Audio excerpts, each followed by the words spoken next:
Hey folks, it's Middle Management Gamer here, and today we're going to be making some venison stew. I had some cuts of venison that really wouldn't grill up any way well, but they were perfect to make a good stew meat. So I cubed them up, and let's get started. I'll have a list of the ingredients in the description, as there's a lot of steps in this recipe, so let's go. All right, we got some olive oil heating in a large soup pan or Dutch oven if you prefer, and we're going to dump our venison in. And we are going to brown this on all sides. Should take about 10 minutes. Then we're going to remove it from the pot and set aside. Our beef is browned. We're going to add some carrots and some onions and some celery to some butter that we melted in the bottom of the pan where we removed the beef from that we browned and set aside. Once the onions are translucent, we're going to add about 3 cloves of garlic and a 1/4 cup of tomato paste, and we're going to stir until the garlic is fragrant. Add your venison back.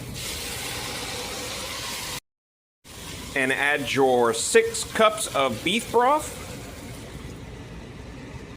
And then to our vegetables, our venison, and our beef broth, we're going to add a cup of red wine. Don't worry, the alcohol will cook out. And then we're also going to add 2 tablespoons of Worcestershire sauce, a teaspoon of Italian seasoning, and 2 bay leaves. And we're going to stir that in. While I was cooking the onions, carrots, and celery, I did salt and pepper them with about a teaspoon of each.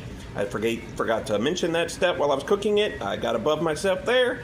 So we're going to bring this to a boil, and then we're going to turn it down to low and cover it and let it cook for about an hour. Once it's been simmering covered for about an hour, we're going to add our potatoes and give it a stir, and then let it simmer for another 15 to 30 minutes until the potatoes are soft. While that's going on, we are going to saute some mushrooms in a little bit of olive oil and butter. And once we saute them up a little bit, we're going to toss them in some red wine and a little bit of garlic and seasoning. Let mushrooms set in a single layer for about 5 minutes, and then flip them over and stir regularly. Add your garlic, and then once you reduce the moisture, add about a 1/4 cup of red wine and cook until that moisture level is reduced by about half. Now we're going to remove our 2 bay leaves, and we're going to add our frozen peas and our mushrooms and return to temperature. Garnish with a little bit of parsley. Should make about 8 portions at about 300 calories a piece. Enjoy!